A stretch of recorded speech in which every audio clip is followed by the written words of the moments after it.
If you read my book, The Line of Shem and the Seed of Judah, then you already know about the stone stela that was found in China in the 16th century AD, which had the word Yehudi engraved on it, and spoke about how the Yehudi people came into China. That's in chapter 7 with all the references listed. But this video here, we're going to reveal another reference to Yehudi in West Africa. On page 58 of the book, I have a map of West Africa produced around 1819.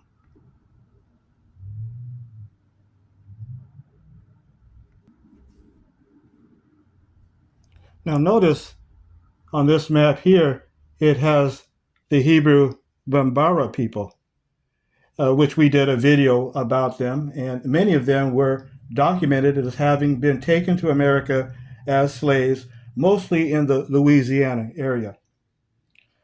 But if we look again at this map, we're going to notice something very interesting, again, around Timbuktu area.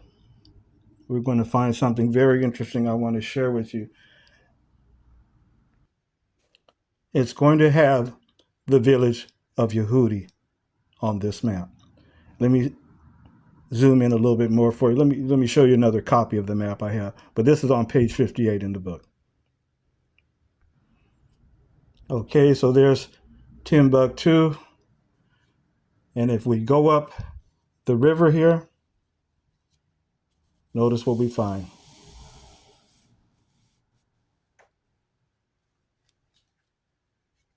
A village called Yehudi.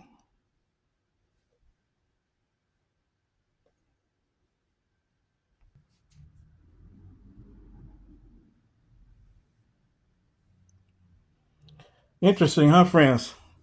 I tell you, there's all kind of information on these maps and historical facts cannot be denied.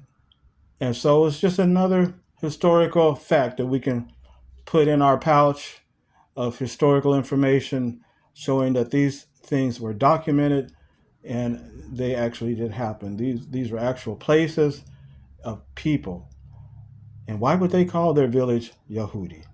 Well, I think you all know the answer to that. So again, it just shows that contrary to what's in the history books that we have been taught when we went to school or what's on the internet from the so-called main scholars, we see documentation after documentation of historical true fact that there were Hebrew Israelites who migrated into Africa, East Africa, North, South Africa, and here we are in West Africa.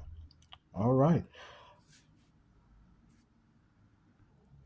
So if you already have a copy of my book, then you probably have already noticed that there in chapter 4 there on page 58. It has that. But this map can also be found on the internet as well. You can find that as well and look that up. So just wanted to share that with you, friends, but I'm not done yet. I have another interesting fact nugget I want to share with you on another map, a very well-known map that we all have seen and heard about and known about. So let's go to that as well. And we'll do another video. I want to work on another video about some more interesting information I've been finding about proof of Hebrew Israelites in West Africa. There's just facts are just jumping off the map. So we're going to be working on that pretty soon. And another video about documenting how many of the slaves who were taken captive in Dahomey, in the Slave Coast area, how many of them were documented coming to the Americas. So we're going to bring that out to you later on. And another one about Christopher Columbus as well. Oh, man, very interesting. Not about him, but, well, a little bit about him, but mostly about our brother Cervantima and his research. And very interesting information that's covered in my book also in chapter 13. But anyway, let's move on to the next point I want to topic I want to share with you, friends. So, one more interesting piece of history I want to share with you, family, today is a reference from a book written in 1670 by the translator and cartographer John Ogleby, excuse me. Now, most of us are familiar with this map here, made by the Italian cartographer Livio Sanuto, that was published in 1588. And we know that these words written in the old Latin alphabet mean land of the Jews or country of the Jews. But let me share with you what cartographer John Ogleby said about this map and about this area. Very interesting. Now, in his book, written in 1670, the name of the book was called Africa Being an Accurate Description by John Ogleby. Now, right here on page 334, he makes a very interesting thoughts pertaining to that map of the Italian Sanutu, the land of the Jews or the country of the Jews. And very interesting what John Ogleby brings out about it. He actually gives us the boundaries of where that area was at. Not that we didn't already know, we could look on the map and see, but he just brings some more information to the table that we can check out. So let me see if I can get the full center of this page here. Now, I do believe this book is online also in the, what's that website where you can look up old books in the archives, but you can Google it and you'll be able to read this for yourself. It's a little bit small. I'm sorry. I apologize. But I'm going to read to you what he's saying here in this section of the country of the Jews or kingdom of Semen. And then you can look it up later. I'll try to blow a little bit up for you, but I apologize. I can't get too much of it on there. But anyway, this is what it's saying here. He says here, Sanutos calls this country in Italian Terra Judea, the Abessines, Zion Ochri, but diverse Europeans a little altering the pronunciation Semen instead of Semench or Semen.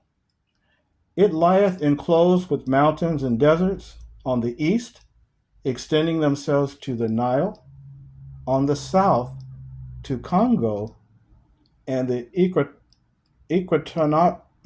equatorial, oh man, I'm butchering this word here,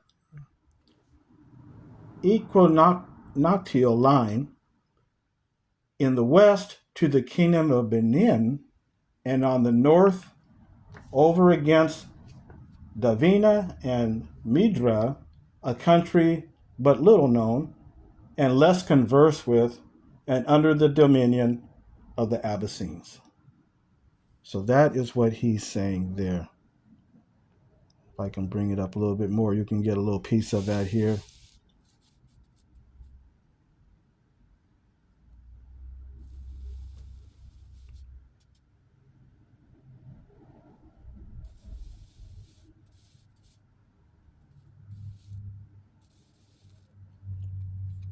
So yeah, like I said, you can Google this up and you'll be able to read that.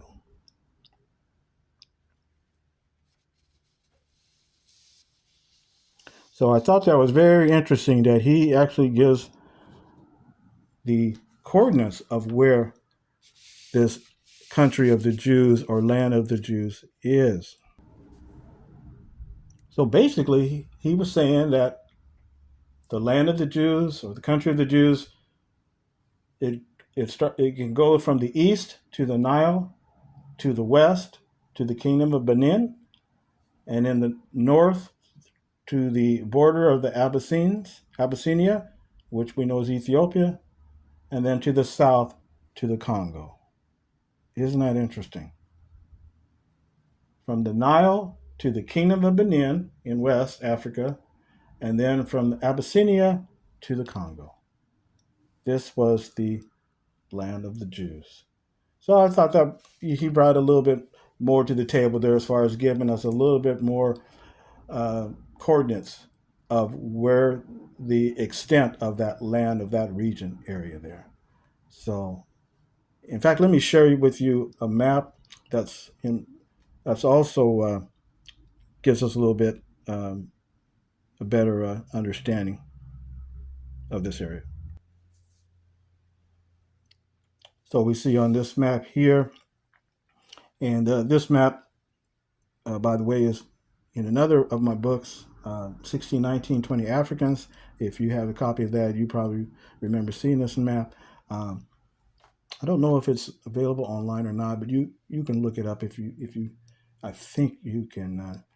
It's available. But at any rate, we see Congo up at the top,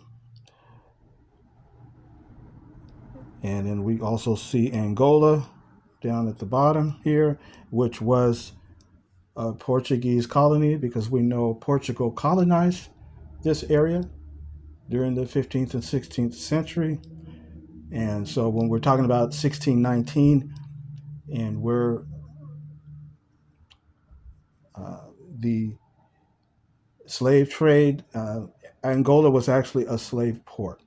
It was a Portuguese slave port right in the area of the land of the Jews.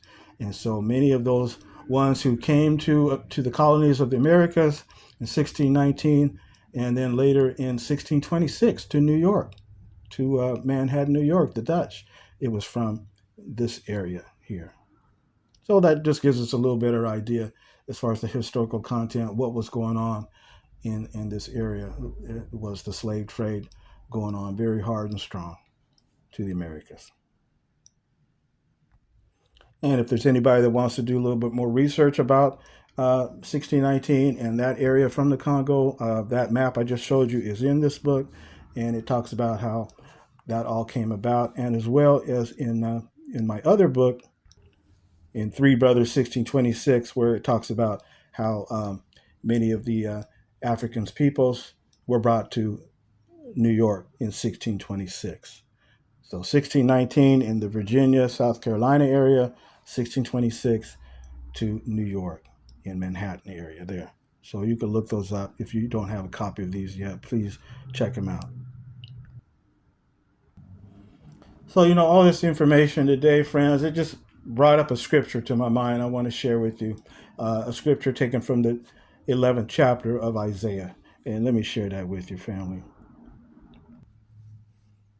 So all this just kind of brought to mind the scripture here in Isaiah chapter 11 and verse 11 and 12, where it brings out here that it must occur in the day that Jehovah will again offer his hand a second time to acquire the remnant of his people, who will remain over from Assyria and from Egypt and from Pathros and from Cush and from Elam and from Shinar and from Hamath and from the islands of the sea.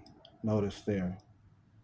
He will certainly rise up a signal for the nations and gather the dispersed ones of Israel.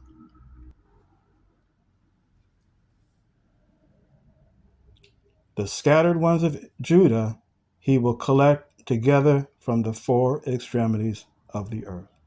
Or as the King James says, from the four corners of the earth. His dispersed ones of Israel and of Judah. And did you notice the point too, friends? What it said in verse 11? He said, and from the islands of the sea. So family, we're in an awakening time right now. We're in Bible prophecy where the Most High is gathering all his people back.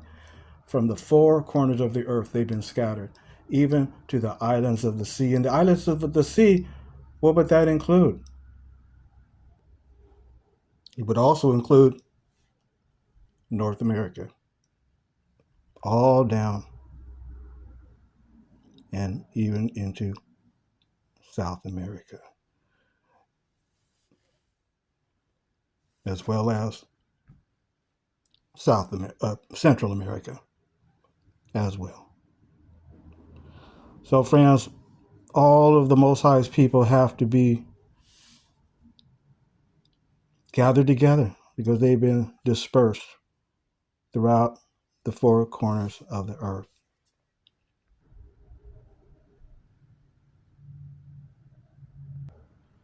So we got another dose of good history today, family, did we not? As well as some scriptural um, admonition. And so stay awake, keep studying, keep digging, keep researching, keep looking. Yeshua, he's crowned king. He's on the way. All this injustice will be swept off this earth forever. So that's why if you haven't got a copy of my book, please urge you to do so. I would love to have you read a good chapter in here. Love to have you read chapter 12 as well as chapter 13 and chapter 14. They all are deep as far as the conspiracy to enslave the peoples. We are the descendants of many of those ones there that were from those villages and those regions and areas there in Abyssinia and Yahudi and Dahomey and Egypt and Shinar and all over, and even into Asia, as uh, another one of these chapters brings out here too. How Yehudi was found on a stone stela. So check that out as well. So until next time, family, y'all be safe.